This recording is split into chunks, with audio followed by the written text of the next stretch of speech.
Tenemos el gozo y la alegría de la Navidad. Tenemos todavía esos deseos de celebrar la encarnación, el nacimiento de Cristo. Y hoy precisamente el Evangelio nos va a hablar muy enfáticamente acerca de esa encarnación. Comienza diciendo Juan, su primer evangelio o su único evangelio, porque las otras tres que escribió Juan, el apóstol Juan, fueron las cartas primera, segunda y tercera de Juan, y el Apocalipsis que le fue revelado a este mismo apóstol San Juan. Pero en su primer evangelio, y tal vez digo primero, aun cuando es el último, porque cronológicamente se escribió casi en el 90 y tanto después de Cristo, el último en ser escrito, pero en su primer capítulo, él comienza diciendo, explicando con detalles acerca de la encarnación de Jesucristo. Más que ningún otro capítulo, incluyendo Filipenses capítulo 2, cuando San Pablo expresa la encarnación de Cristo de una manera muy especial, cuando por ejemplo dice, el que siendo igual a Dios no escatimó ser igual a Dios, sino que se despojó a sí mismo, tomando forma de siervo, y estando en semejanza de hombre, se humilló hasta lo sumo. Juan todavía va más allá de el apóstol Pablo para explicarnos de una manera especial que Dios se haya convertido en hombre, que Dios se haya hecho hombre. Juan se va muy a la profundidad de la teología, por decirlo así, de aquel tiempo, para mostrarnos a nosotros qué fue lo que ocurrió.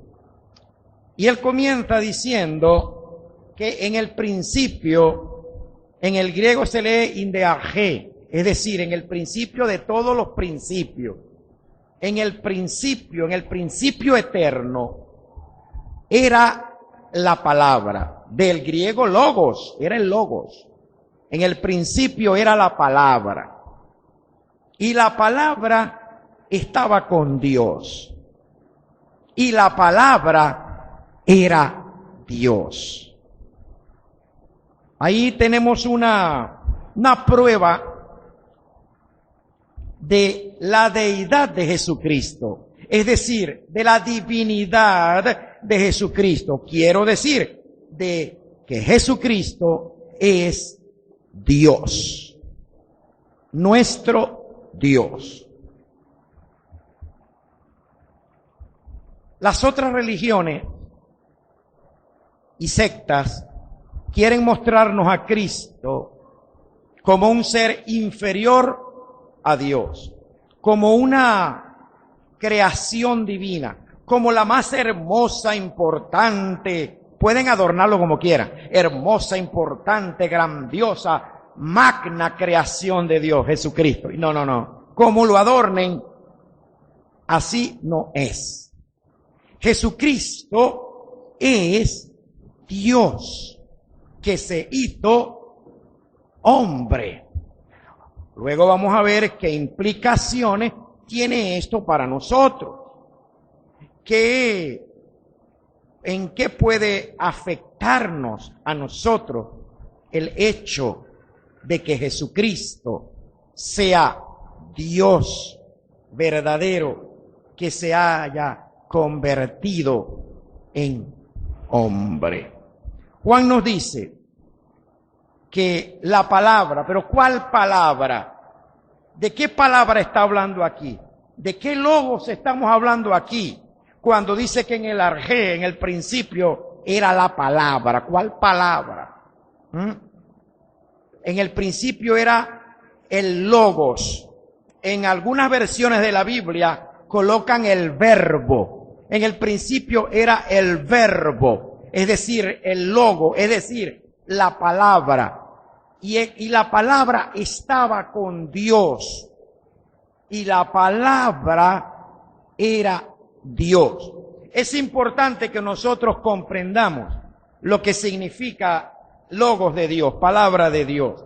Porque por la palabra de Dios fueron creadas todas las cosas. Porque por su palabra se creó el universo entero. Porque por su palabra Dios formó y creó al hombre. Porque por su palabra Él logró muchas cosas. Y con su palabra nosotros podemos también lograr muchas cosas. Por ejemplo, viene a mi mente lo que hizo Moisés ante el Mar Rojo. Dios le da una palabra y le dice a Moisés: Moisés, ¿por qué clamas a mí? Levanta tu vara y divide el Mar Rojo en dos. Ahí tenía Moisés la palabra de Dios. ¿Ves? Moisés tomó la palabra de Dios, levantó la vara y el Mar Rojo se abrió en dos y Israel pasó en seco por el Mar Rojo. Porque la palabra siempre ha existido. Dios es el creador del verbo, de la palabra. Asimismo, en la eternidad había una palabra de que Jesús, de que la segunda persona de la Trinidad se iba a convertir en hombre. A esa palabra nos estamos refiriendo acá. Usted tiene la palabra de Dios y usted con la palabra de Dios puede lograr muchas cosas, como también con la ausencia de la palabra puede ser afectado de muchas cosas. Pero vamos a seguir lo que el Evangelio nos está enseñando acá. Dice que por medio de ese verbo fueron creadas todas las cosas. Es decir, que Jesucristo, según Colosenses capítulo 2, Jesucristo fue quien creó todas las cosas. Sabemos que está el Padre, el Hijo y el Espíritu Santo. Dios le concedió a su Hijo el privilegio de crear el universo entero. De manera que nos llama poderosamente la atención que ese niño, ese bebé que estaba en un pesebre, era el creador del universo entero. Eso es algo que a veces nos falta capacidad para entender esa obra tan maravillosa de que Dios se haya convertido en un ser igual a nosotros. Tomó naturaleza de hombre, dijo San Pablo. Tomó forma de esclavo, porque el Imperio Romano, todo el mundo, todos los ciudadanos así tuviesen ciudadanía romana, prácticamente eran esclavos de los deseos y caprichos del emperador en aquellos tiempos. Jesús nació bajo la ley y bajo la esclavitud del Imperio Romano. Por eso San Pablo será que coloca en su epístola a los filipenses que tomando forma de siervo, es decir, de esclavo, tomando naturaleza humana, se humilló hasta lo sumo que puede un ser humano ser humillado, hasta lo último. Usted solamente tiene que ver La Pasión de Cristo, la película esa, darse cuenta hasta qué punto el creador del universo, que se había convertido en hombre, fue humillado. Por eso San Pablo dice que se humilló hasta lo extremo, hasta lo sumo, haciéndose obediente hasta la muerte y muerte de cruz. ¿Ves?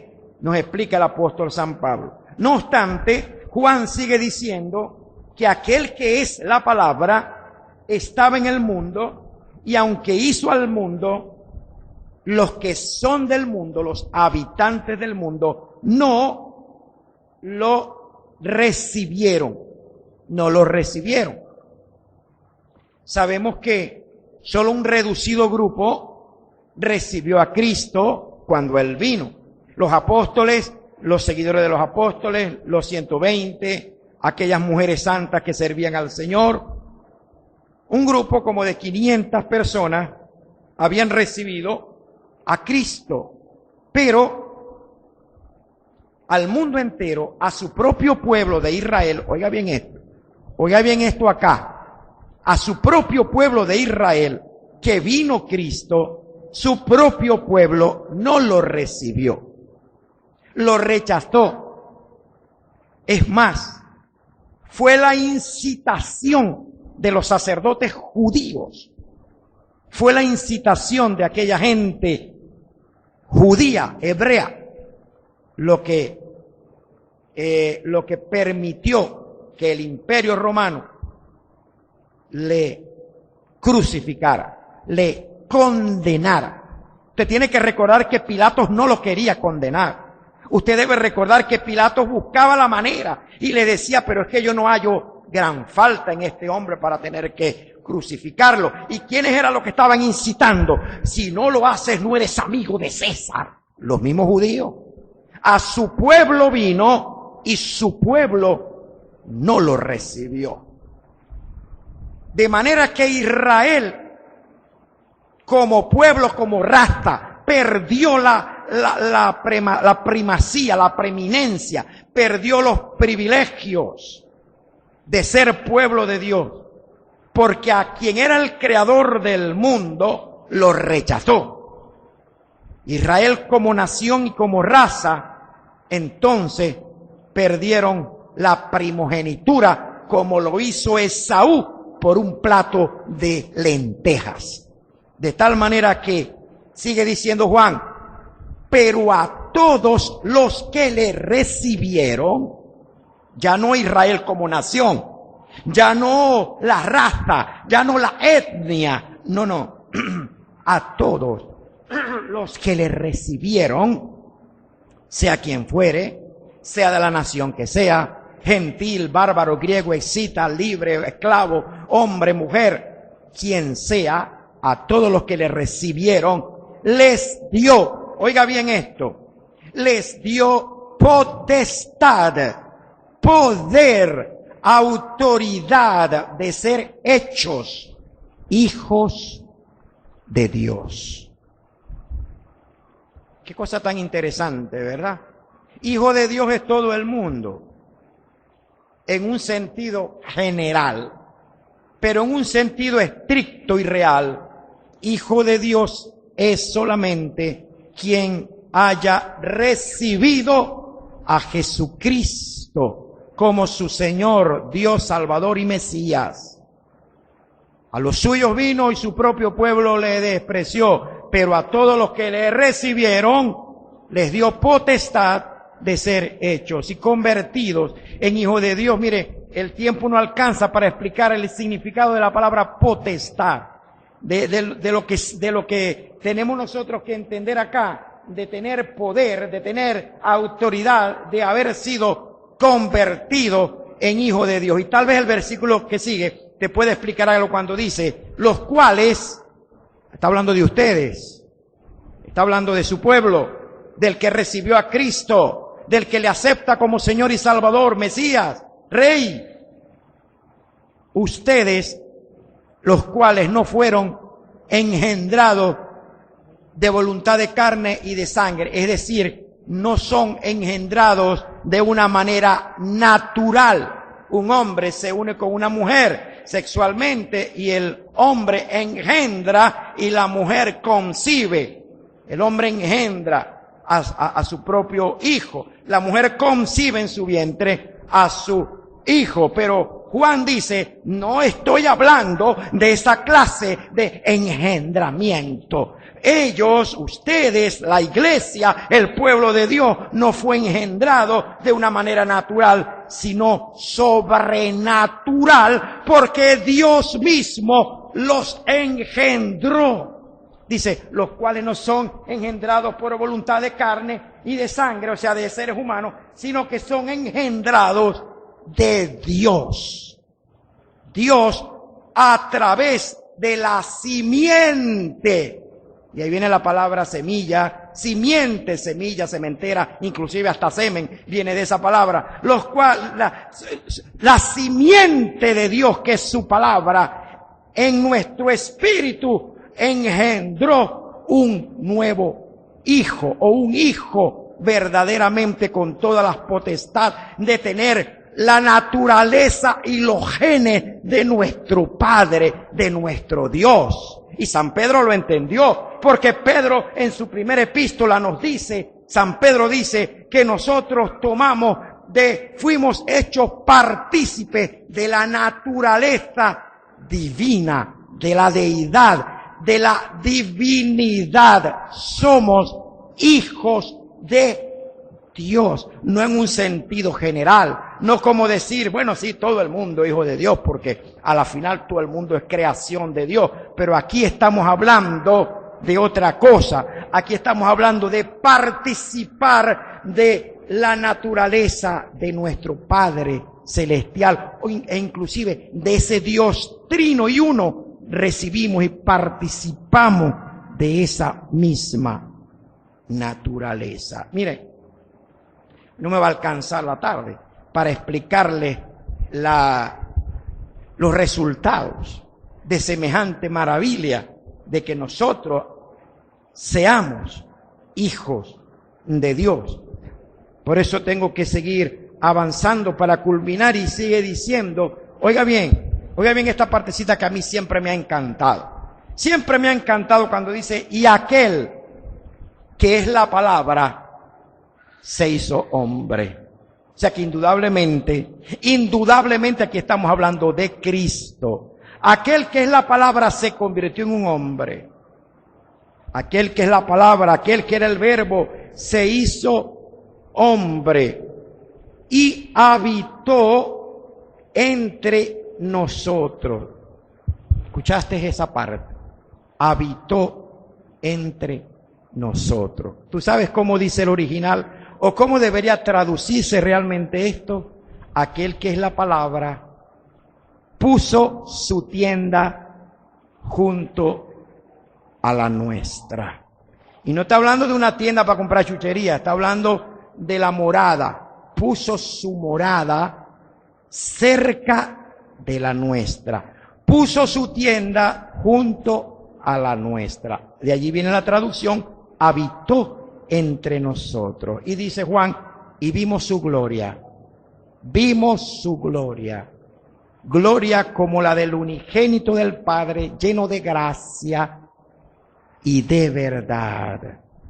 Qué cosa tan especial. Dios vino a estar con nosotros.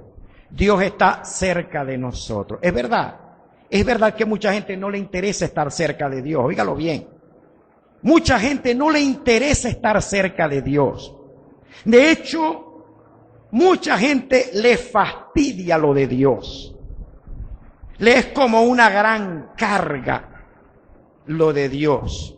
Les cuesta un mundo y parte de otro servir de todo corazón a Dios.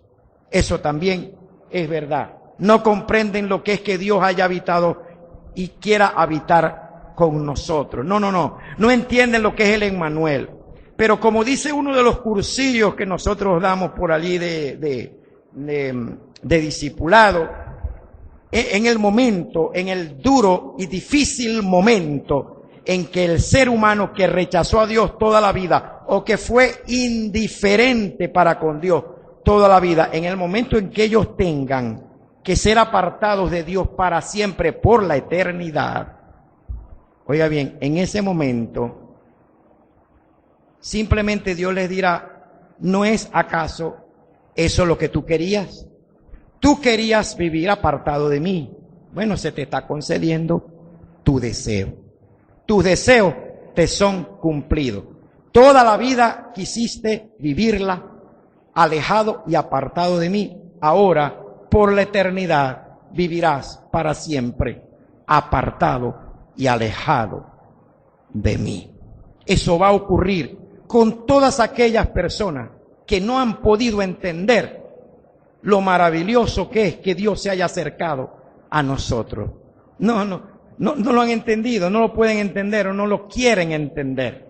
Entonces, Dios nos dice que aquellas personas estarán siempre bien apartadas de Él. Mas no así nosotros, porque nosotros somos los que le recibimos. Nosotros somos los que le amamos, los que le servimos, los que estamos aquí precisamente porque queremos que esa tienda que Él puso junto a la nuestra permanezca junto a la nuestra siempre. Entonces sigue diciendo el apóstol Juan que de su gracia hemos recibido bendición tras bendición. Nadie, este es el último texto del último versículo, el 18, concluye el capítulo, la lectura y concluyo yo también. Dice, nadie ha visto jamás a Dios. La deidad como tal, deidad es divinidad, o sea, el ser de Dios, ser Dios. La deidad, nadie la ha visto jamás. En el Antiguo Testamento se vieron, por lo menos Isaías capítulo 6, Isaías vio destellos de la grandeza de la gloria de Dios.